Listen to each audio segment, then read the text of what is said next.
సమయంలో మరి పూర్ణ వయసు కాకుండానే మరి దేవుడి సన్నిధికి వారు చేరి ఉండడం సహించలేకపోతున్నాం, భరించలేకపోతున్నాం. అయినప్పటికీ కూడా దేవుని చిత్తాన్ని అవునని కానీ కాదని కానీ మనం చెప్పజాలం.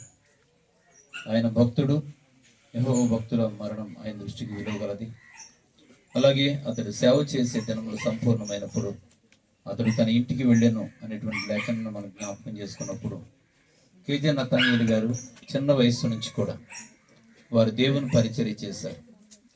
100 సంవత్సరాల కాలం, 50 సంవత్సరాల కాలంలోనే సంపూర్ణం చేశారని చెప్పడానికి నేను ఇష్టపడుతూ ఉన్నాను. ఎందుకంటే ఎంతో దేవుని పని విషయంలో నిరంతరం శ్రమించేటువంటి వ్యక్తి, ఎంతో ప్రయాసపడి ఈ యొక్క భారతదేశంలో అనేక రాష్ట్రాలలో వారు గాయకులుగా, బోధకులుగా మరి వెళ్ళి దేవునికి సంఘాలను ప్రోత్సహిస్తూ బలపరుస్తూ వచ్చినటువంటి దైవజనులు, ఇంతటి ఘనమైనటువంటి సేవ చేసినటువంటి దైవజనుడు యొక్క మరణం ఈరోజు మనం అందరం చింతిస్తూ ఉన్నాం. భార్య బిడ్డలు ఎంతో వేదనతో ఉన్నారు. ఎందుకంటే దేవుడు మన అందరి మధ్యన ప్రేమ, ఆప్యాయతలు, అనురాగాలు పెట్టాడు. వాటిని బట్టి మనం అనేక సంవత్సరాలు కలిసి జీవించి ఒకేసారి ఎడబాటు అనేదాన్ని ఊహించుకుంటేనే సహించలేం. అలాంటి ఎడబాటును మరి బట్టి ఎంతో దుఃఖంతో ఉన్నాం. కానీ దేవుని యొక్క రాజ్యంలో మాత్రం దేవుని యొక్క సేవకుడు ఆయనకు ఆత్మ దేవుని రాజ్యానికి వెళుతున్నప్పుడు దేవదూతులు వచ్చి వారిని దేవుని యొక్క రాజ్యంలోనికి తీసుకుని వెళుతూ ఉన్నారు, వెళ్ళి ఉన్నారు. ఆయన దేవుని రాజ్యంలో, దేవుని కుడిపార్శ్వంలో ఉన్నారు. కనుక చింత, వేదన అనేది తగ్గించుకొని దేవుని వాక్యాన్ని బట్టి ధైర్యపరచబడి కుటుంబ సభ్యులందరూ కూడా ఆదరణ పొందాలని దేవుని సేవకునిగా కోరుతున్నాను. చేరువచ్చినటువంటి సంఘం వారందరూ కూడా రానున్న దినాలలో ఈ యొక్క కుటుంబానికి ఆదరణగా, అండగా నిలవబడదాం. మనమందరం కూడా కుటుంబాన్ని ధైర్యపరచుదాం. చేరువచ్చిన వారందరి యొక్క ప్రార్థనలు వారికి ఓదార్పు కలిగించాలని మనస్ఫూర్తిగా కోరుకుంటూ, మనుషులమైన మనం ఓదార్చలేం కానీ దేవుడే వారిని ఓదార్చగలడు కనుక దేవుని సన్నిధిలో ప్రార్థన చేద్దాం. వారి యొక్క మరి దేవునికి పిలుపును బట్టి దేవుని రాజ్యానికి వారు చేరారు. చేరువచ్చిన వారందరికీ మరొకసారి వందనాలు తెలియపరుస్తూ నా మాటలు ముగిస్తున్నాను. దేవుడి మాటలు దీవించును గాక.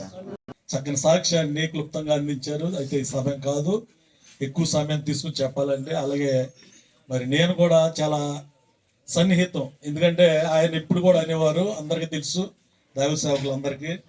నేను మొదటిగా యేసయ్య, రెండోది చంటిబాబు గారు నాకు. అందుకంటే ఇంకా నాకు ఎవరు వద్దు, అంత స్నేహంగా మేమిద్దరం ఉండేవాళ్ళం. అలాంటిది ఈరోజు నేను ఒక క్యాంపు, ఒక ఇంపార్టెంట్ మీటింగ్ అకేషన్కి వెళ్ళాలి.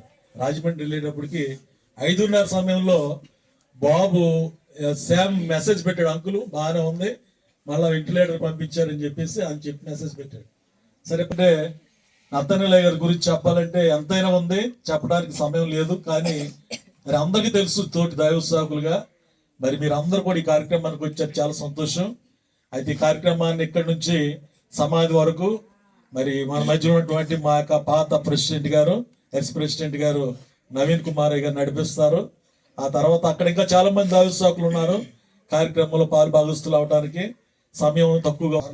ప్రియ యేసు, నీ పరిశుద్ధ నామనకు వందనాలు, స్తోత్రం ప్రభా.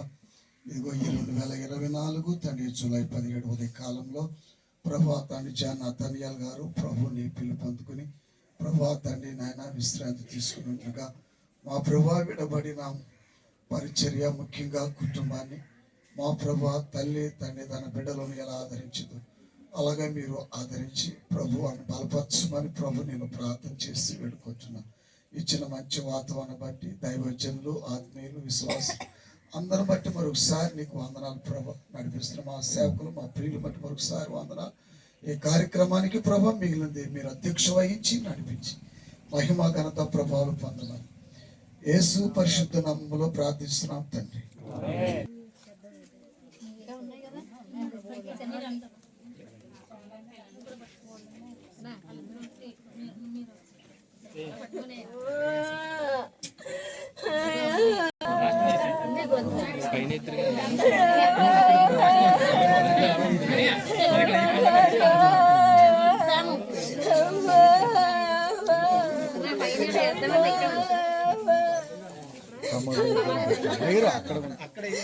కొంచెం ఉంచండి సమాధి దగ్గర. బాక్స్ పట్టాలి కదా సమాధి దగ్గర. పడై కనబడవే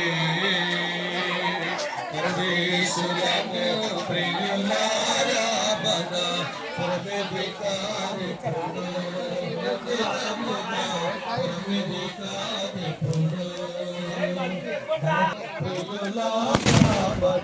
పరమేదికాదిపుడు నిజముగా పరమేదికాదిపుడు బోలో కృష్ణ ప్రియులారా బద పరమేదికాదిపుడు నిజముగా పరమేదికాదిపుడు యేసే జీవముగా నిజముగా యేసే జీవముగా పరదేశులము ప్రియులారా మన పురవేదికాదిపుడు నిజముగా పురవేదికాదిపుడు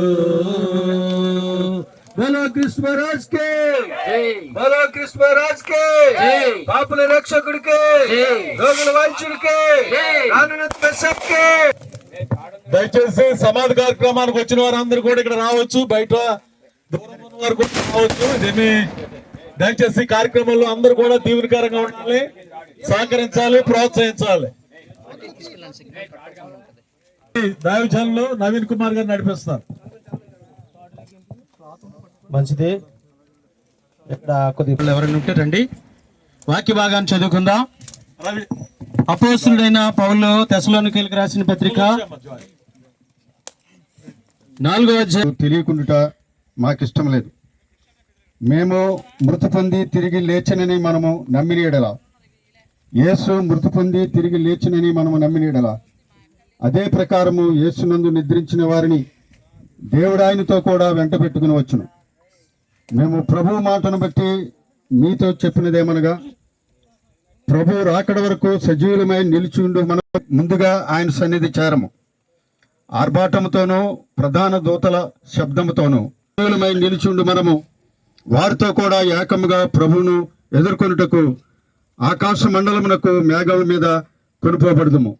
కాగా మనము సదాకాలము ప్రభుతో కూడా ఉందుము. కాబట్టి మీరు ఈ మాటల చేత ఒకరినొకరు ఆదరించుకొనిడి. దేవుడి వాక్యము దీవించు. ఆమేన్. ఈ సాయంకాల సమయంలో నీ పాద సన్నిధికి వస్తున్నాం తండ్రి. మా స్నేహితులు నతనీల్ గారిని బట్టి తన ఆత్మను ప్రభావాన్ని మీరు వద్దకు తీసుకున్నారని దృఢంగా నమ్ముచున్నాం తండ్రి. శరీరాన్ని భూస్థాపన చేస్తూ ఉంటుండగా మాకు మీరే ఆదరణ కలగజేయండి ప్రభా. మీ నిరీక్షణతోనైనా మేము బలపడడానికి సహాయం చేయండి. మీ పునరుద్ధాన శక్తితో ప్రభనైనా నతనీల్ గారికి ప్రభా పునర్జీవాన్ని అనుగ్రహించి నీ నిత్య జీవరాజ్యంలో ఉండుటకు సహాయం చేయండి. వచ్చినటువంటి వారందరినీ కుటుంబాన్ని ఆదరించండి. నీ ప్రేమతో కృపతో కాపాడండి. యేసు క్రీస్తు నామాన్ని బట్టి ప్రార్థన అడిగి వేడుకుంటున్నాము తండ్రి. ఆమేన్.